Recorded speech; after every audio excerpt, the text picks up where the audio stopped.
दोस्तों नमस्कार, जय हिंद। चलिए, अभी हम लोग बात करेंगे जो लास्ट पार्ट में हम लोग बात किए थे, लास्ट वीडियो में हम लोग बात किए थे गोल्ड के ऊपर।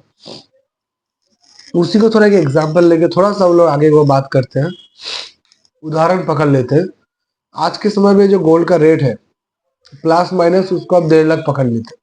आज के समय पे प्रेजेंटली 1.5 लाख हम लोग अगर पकड़ लेते हैं तो 1.5 लाख मतलब क्या हुआ, 1.5 मतलब 10 ग्राम का, है ना। अगर हम एग्जाम्पल पकड़ते हैं, आप 1.5 लाख रुपया लेके आप दुकान में गए, कोई भी शॉप में, XYZ कहीं पे भी, 10 ग्राम का कोई गहना बनाने, मेकिंग चार्ज क्या है, आइडिया? दुकान टू दुकान वेरी करता है, कहीं पे 800, कहीं पे 1000, 1200।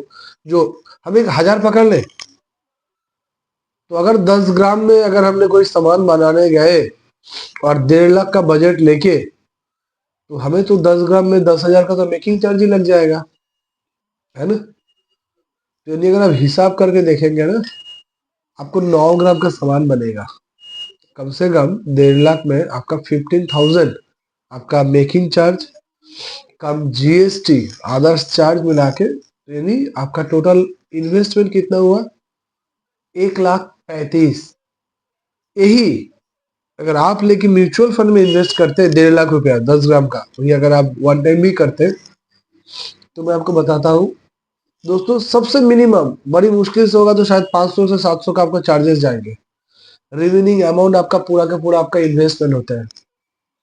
और अगर आप 10 से 20 साल के बाद बात करते हैं, या 5 साल के बाद, या जब भी अगर गोल्ड आपने जो ज्वेलरी खरीदे हैं, अगर भगवान की कृपा से अगर पकड़ते हैं, अगले 5 साल में अगर गोल्ड 20% रिटर्न बनाए, तो आपका जो ज्वेलरी का जिस तरह से दाम बढ़ेगा ना, उसी हिसाब से अपने जो गोल्ड ETF में इन्वेस्टमेंट किए वो भी उसी हिसाब से बढ़ेगा।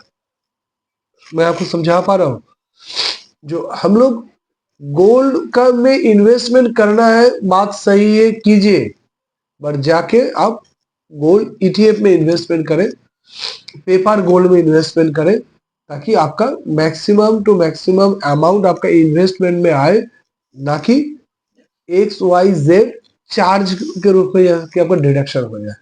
हम चाहते हैं आपका मैक्सिमम अमाउंट गोल्ड या सिल्वर में इन्वेस्टमेंट हो, पैसा आपका कहीं पे भी आपका बर्बाद ना हो, और लिक्विडिटी भी आपके रहे। कभी भी लिक्विडिटी का रिक्वायरमेंट रहेगा तो आपको लिक्विडिटी ऑप्शन भी आपको मिले। दोस्तों, और ज्यादा अगर जानकारी चाहिए, हमारा नंबर तो आपके पास है ही, आप हमें कॉल कीजिए, हमारे टीम के भी नंबर आपके पास होंगे, कॉल कीजिए, आप और हम बैठ के बात कर लेंगे जो इस गोल्ड सिल्वर को किस तरह से एज अ इन्वेस्टमेंट इंस्ट्रूमेंट के हिसाब से देखा जाए, कैसे आपके पोर्टफोलियो में गोल्ड सिल्वर को जगह दिया जाए, कैसे इसके साथ साथ हम लोग मल्टी एसेट कैटेगरी के जो फंड है उस फंड में भी हम लोग SIP स्टार्ट कर सकते हैं। तो आपका कॉल का इंतजार में है। आपका तबीयत सही रखिएगा, मस्त रहिएगा परिवार के साथ। धन्यवाद, जय हिंद।